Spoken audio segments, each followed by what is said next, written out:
Hello team, welcome to another ATP Geopolitics video with myself, Jonathan MS Pierce. Ukraine War Frontline update for the 6th of May 2024. If you don't know what the lines on my map mean, please check out the key on the video at the moment. Pause the video. Thanks so much to JR who has done the mapping today. As ever, an absolute legend. We have 3 mappers synthesized on this map, and we try and work out what the Russian defensive positions are. And as they are in attack, those defensive lines are moving ever so slightly and sometimes a little bit too quickly forward. Now, before we get to the front line, I've just done a breaking news video on a Su-34 loss. A couple of things to note about that Su-34 that was lost. That it was, so Yevgeny Kuznetsov and Vladimir Strokov, these are 2 pilots that are known, apparently decent pilots, experienced crew who do a lot of activity with the bombing over the border, and we know this because they were shot down in Belgrade. I find that very, very interesting indeed. So here we have a geolocation of where it was that these guys were, where the plane was shot down. Today there's a plane crash of a Su-34 fighter bomber in the Russian aerospace forces. The crew died, crew members are those, and they belong to the 47th Bomber Aviation Regiment of the 105th Mixed Aviation Division of the Russian Aerospace Forces. Fighters performing a combat mission in the area of the village Veluki, Belgrade region. Previously, the accident occurred due to an engine failure. The crew did not have time to eject. So I said it was a combat loss. Could be that it was a combat mission and it was lost. The Russians are going to say it was due to engine failure and something like that. But actually, who knows? I was saying in the breaking news update that could be a case of, without knowing where it happened, I now know it's in Belgrade. It could be that Patriots are now loaded with interceptors that we know that are finding their way to the Ukrainian stocks. Now, if it is in Belgrade and if it was a Ukrainian missile, then that's really, really important, because Belgrade region is here. This is where they are, sending a lot of their planes to drop these car bombs on Kharkiv, but also all over the shop, really. They're using these right along the border, Sumy region as well. Now, if the Ukrainians have shot down a plane within Belgrade, that will cause a behavioural difference by the VKS, the Russian Air Force, inside Belgrade. It might only be for the short term. We might see more planes lost. That's a really significant thing, because it could be that they've got launchers in place to do a bit of kind of defensive, but I'd say offensive work on the Russian airframes here, like being a little bit more aggressive with their pushing of the air defenses closer to where they can take out, rather than just shoot down missiles and drones that are coming in. They can shoot down the planes that are actually delivering those bombs and missiles. That's really significant. If that's the case, if it's just an engine failure and the loss of a plane, then there may be no change to the Russian behaviour. So we'll see going forward. We'll see if any more information comes out. But I think that's a pretty significant event today. Right, we're going to go to the northeastern sector, where you can see that there are some changes to a couple of places. We have seen Kislivka and Kotelyrivka here be very dynamic over recent days and, last week or so. Well, as you can see, Deep State Map and Surat Maps agreeing that all of Kislivka is now occupied, and indeed JR has usefully put on, where is it gone? According to the Deep State Maps, the enemy has occupied Kislivka, so that would entail the whole of that town pretty much there, and some gains to the south, as according to Surat Maps. Andrew Perpetua not agreeing yet. That's not to say that he doesn't think it's true, but he might not have done his mapping yet. These mappers don't all map at exactly the same time. So sometimes the lines being different represents a disagreement on what the evidence is suggesting, and sometimes it's just that the mappers haven't mapped at the same time. Okay, so that has taken place there, and indeed I think we have that talked about up here by Surat Map. So, situation in the northeast, the Russians took control of the rest of Kislivka. Clashes with the Ukrainian army are taking place now at the adjacent hills, so the hills just to the west of there. And then we come further down the front line, and we can see that towards Stamakivka, the front line appears to have been restarted. The activity seems to have restarted. That's near Kolomyachivka. Kolomirchika. These are names I haven't said for some months now. Goodness. Right, so the Russian army made new advances east of Stelmakivka. That is a little bit of a worry if that has happened. We'll see whether that's confirmed by the other mappers, but it looks like the Russians are trying things in a number of places. And that might not bode well for the Ukrainians, who are going to be stretched, but also it does make you wonder about how stretched the Russians are. Okay, we come down past the Liman front line, past the Seversk Frontline 2. No change in the Bakhmut area. I'm not dipping into the Institute for the Study of War today, just time. I'm slightly lacking in time, but yeah, Chasiv Yar, no changes there. That's significant. Good news for the Ukrainians, but they are under pressure pretty much everywhere, of course.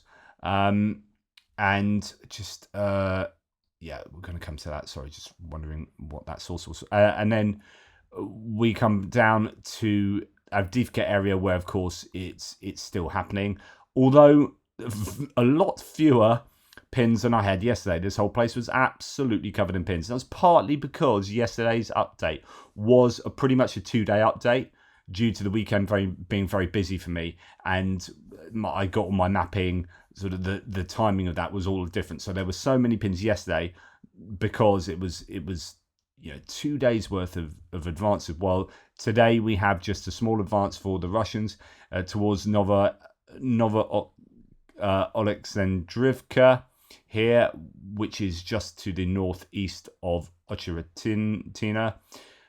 So here we have Ocheritina now seemingly very solidly under control of the Russians, and they're expanding in all directions from there. They're moving towards Nova Oleksandrivka here with some gains just to the north of this tree line, where Andrew Perpetua said the Russians have made gains. Actually, the other mappers haven't agreed with that yet. But yeah, the Russians making some gains there. And then a little bit south of Ocheritina and south of Solovyove, where Deep State Map's saying that the fighting's continued near Semenivka, so northeast of Semenivka, which is across that Derna River. Some advances for the Russians there, and that's what I was telling you, which was something of a worry, because the Russians are moving from the north down towards the south on this already high ground across the river, and the advantage of the Ukrainians having the high ground and being to the west of the river Derna that comes down like this is negated by the Russians as they come down from the north. And also they have traversed the river in a couple of places. So it's all looking like this area will eventually be ceded to the Russians. The Russians will take that. It just depends on where the larger defensive lines are in this particular area. So that's that. Then we're going to, just to remind you what, oh no, it's Chasiv Yar. Oh, that's supposed to be earlier. Oh, I thought that was Avdiivka. Anyway, we come on to the south to Netalove and Pervomaisky, where the Russians are entering the center of Netalove and continue cleaning the pockets south of Pervomaisky. So that is in this area where Deep State Map says the enemy has advanced north of Netalove, and the Russians, according to Andrew Perpetua, Deep State Map, and Surat Maps, the enemy is advancing to the south of Pervomaisky as well. So it is, looking challenging around here. I don't. This doesn't surprise me. I was saying yesterday, this looks like a very difficult pocket for the Ukrainians to maintain. You wouldn't want to be a Ukrainian stuck in there where you've got the Russians pretty much encircling you. So I'd imagine that the Ukrainians are going to be pulling out of there, and it's going to be what they do with Novelska. That's been this amazingly stalwart place for the Ukrainians that the Russians have struggled to take. I know Surat Maps claimed they had taken it, but they hadn't, and they've now walked those claims back. But yeah, it is again challenging around there as well, we know. And then we so this is supposedly Arkhangelska, so just going to go back up to there. I don't quite know what to make of this. I presume it is recent footage. I've not seen this footage, but someone's suggesting that it might be old footage. This is supposedly around this area, and if it's geolocated to there, then it will be new, because it hasn't been fighting around there, well, really since the 2014 time. So now, this is slightly worrying for the Ukrainians. So Thomas Tyner says, We need to give Ukraine all the M113 APCs we still have in Europe. It should be 1,000 plus. They're not useful for offensive operations, but they would move Ukrainian troops safely and quickly in or out. Lots of people below this say the issue is not the M113s, it's about NCOs, about how you organize things. And then other people saying, no, you don't want N113s, you want X, Y, and Z. But the point is that the point for me is that it appears that the Ukrainians are doing quite a mass kind of pulling out here. So this is Julian Ruepke, the German journalist who reports for the Bild, saying another Ukrainian withdrawal, again without any armoured vehicles, again via open fields and in broad daylight, again under Russian artillery fire, again with deadly outcome for many of them. And some propagandists still claim these are planned tactical pullbacks. Right, so if this is indeed recent, I'll play you a little bit of this just so you get an idea here. These are all troops. These are all troops just walking single file to get out of Dodge. And there are quite a lot of them, right? And this looks like they are not going somewhere on a hike. They're not going on an attack. It does look like they are getting out of Dodge here. And then it all starts getting peppered with artillery and all sorts there. And one would assume the drone that's looking on here is a Russian drone spotting for these guys. And yeah, this is challenging. So is that optimal for the Ukrainians? No, obviously it's not. They would like to get out of there much quicker. They would like to get out of there with armoured assistance, with some protection. So mine-resistant ambush protection vehicles would be very useful. Humvees would be good. M113s would be good. Anything would be good if that's indeed what's happening. So that does not bode well for the Ukrainians in terms of equipment. It does not bode well in terms of what's going on around here, and how able the Ukrainians are to defend these areas. So that is worth considering. Right, then we come down to Krasnohorivka here, where Andrew Perpetua says the Russians do have control over that middle part of the town. Remember, Andrew Perpetua disagreed with the other mappers quite a bit here, hadn't updated the mapping to this large area there. Well, now there is broad agreement, which, as I said, is going to come. Whether Surat Maps was correct first time or not, sometimes the point is moot, because in a couple of days it often is the case that the Russians do control these areas because they are pushing on, they're moving on, they are in offensive mode.